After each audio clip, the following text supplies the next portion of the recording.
Pardon. Kalbi arado anpan nilitum mata Kerala YouTube channel hinpan ningaklo apening kang sama kardom wajareklo kardom.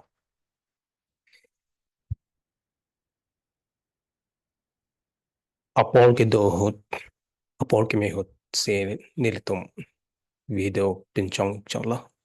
athema ahpat ke nilitum YouTubers tagali lase ahot pen ke video malamar janta pinchong ne detto te bonsten nilitum bang ning ke hangdo kong potsi la YouTube along eson son yalam ke than pon pangcheng iglo ning kan hinia prang cheta ahut pen ke paklang ni da titi thema adjustment ni li to bang ke kapre ka saidu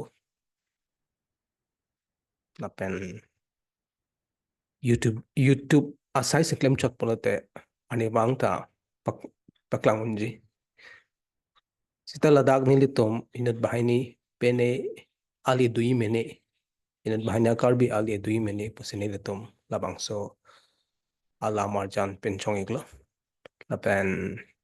nilitum da ke than ke nilitum ahok pet kipho personal experiences la pen ka chini dam chon ta nilitum la so ka chini pen nilitum e kai long ke apply mata e kai long ke en pen ma ja so ali ke long la ya lam se dak che than ji pu ta se ilitum ke cheng si bang ke akamatha bang litum chinik na kamatha athema jat pen ta kamatha pen se ining kamatha ma se litum cyclem ji ta se ne litum hala moni ran ning puthak ta chithanik lo how pet ke ining lo ining chelar nang po kachini chok ke chok litum claim nang yi pan ma ki un la bang claim back ni lan si kachelar tu e ma jerson na chok an haru isi angbong pen han isi 1% bagle asai klemun anta isi ning khete dobo ning ke chala depo la ke pangcheng lo kai ke pangcheng lo athema ili tama kai ke isi vet kali angdeng do ulang kang tu yang deng la si kai ke ta la phan ke better version of ourselves polo ili to methang isi akime jare hinta isi kapa prang methang jungjung ke pa prang do ok prana hin non tangkama he hinnon lo chale hin jare hinnon isi jungjung isi akimi angdeng do ilitum ka kita halas akimi angdeng long si bori poni laso angdeng keli dami ke majok ta ilitum hanangra bonelo ilitum methang chotlo ako unda un athema ilitum chathaning lo kapre kala marjan ta ilitum long jakong do imhang ke thekot pensil la so jakong chiban asela so jakong en si ilitum akamatha bang chelar si claim si isi bethang ka long ka chelar dopo asi pini ke elitum isi non kai ki mi hot isi elitum ke pho alam le che thanik no na la sopan ke decision paralysis polo the decision paralysis ko piloma elitum labang so alamar jan long che thanik no na sita elitum hakuko alam ta che than nang kok pa frang alam ke dam tang alam ta che thanik nang kok po la kali elitum kai ke ta matha it ke dam tang alam ke dam tang alam lo thang ali avelo ilitum thang long dam munelo ke dam tang alam pen ning chereng no ke dam tang alam ska ke matha e ver politilitum non ke do bama khai non ke do bama por ke ale chipadu ne dat po la sisita ilitum ke dam tang alam pen da dam ni halda ko pilo ilitum ke chok che la hata chelang dam un a phi chelang si chini dam en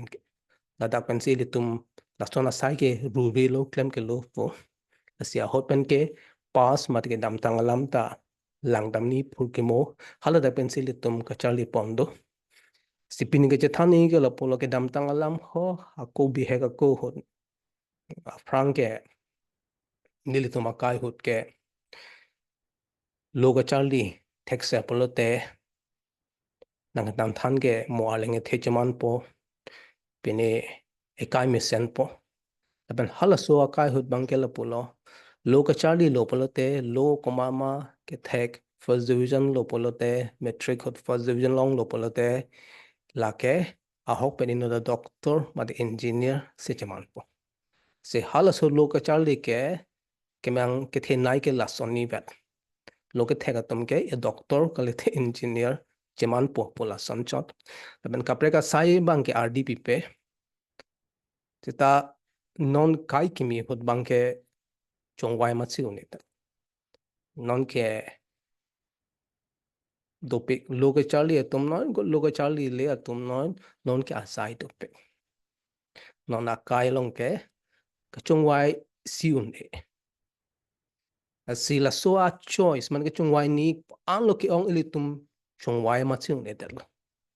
Asi non molom akai bangke decision paralysis akai pulo. Decision pulo te ning ke chisik la sini klempo po matha thip la fancy decision polo pulo la ben paralysis po ele tum chino paralysis kir sople thang ta klemune that e bang thang ta we one that thiklek apan se paralysis po stay tum non lage ining fancy ke jongdam jon si ining ele tum do thupik ma jata sungwai thekte that lo ponte la bangke decision paralysis lo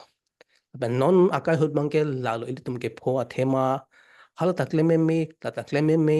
wo nomolom ke information age ili tum social media to ason son tek long bang advertisement ki pi la ben dopik lo ke chong wai si un edat lo la si claiming me aside dopik la si ili tum pahan cha me isia kisia son la angdang thiang ong pangkang ong thiang ong lo kwan ma choices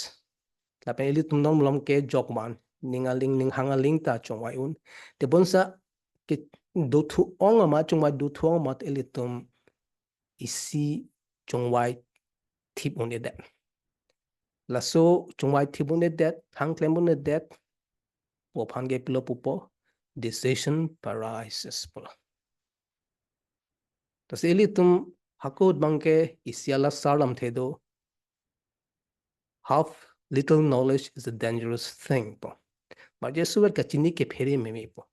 sa non molom ke full knowledge or more knowledge is a dangerous thing po san chamanik dalon non bangke nang li chini ong pheri thumi mi ong la thema ipuata long kama tha du thu pigamat kholo bang se chongwai pu la bang jakong abadal lito lasi ilitum la so bangke ilindinga phan isi seki peni training peni isi chongwai pen claim ne ilitum non aka hut ke peni chongwai det puta o niki chongwai chok de lo bo pula sana ka mathad do kok ni lamas si vet claim vet focus vet ne de la posilitum nom la ka hut bangke sai ta claim ne det sai ta pachuna ne det tidala bang chok ilitum kupi ma ning ke hang kupi ma ke thek hala bang se chongwai nang po la lo polo te ilitum isi productive life mate isi pene kachalar do pele tama kailo ning karong ta do po athema ning karong polo te kopilo ning karong po ke ilitum bang anam lang ki pi ilitum ke thek la bang nc ilitum aport nc la so ke thek pen claim ini lan sin ning karong do po se ning karong polo apu thak ta major so je thani a hok pe ning karong ke ilitum mahang ang deng isia level do la so ang deng ke ilitum mahang ke thek utse chawani telo hala so ang deng si pangtui bom ne pethelo akemi ake hino ke chiman bompo pine akemi a chiman lo pote litum la pan ke positive event puji mate pleasant life event pupo pene bihe ko huta litum pene rong ji hot ning khang hormulong lok lo pote ninga rong po men ninga arong bang level bang lukrak po sel la bang a hok pe ning karong po ne lake malom so phanchot aso ning karong ke dopo majar so nini ni thong phe kaya teng mate pine akhino chiman darlo ning hang hormu long le darlo mate ko pine e pai po tum nang check thop thop darlo ko mane ning na poi lak la ma se li tum ning run hup lo a berdam jilo salata ning ki oi binong kale Thema nini ni thong pia phi kaya teng le po ning karong we sa hok pe ning karong bangal dak baseline happiness do pa anu tin te sin ning karong ang deng do la so ang deng mang si ilitum pabat nei pang tu ni lan ke e kalong ning karong bom po la ke ko son si un po ilitum arnam nang ki pi adan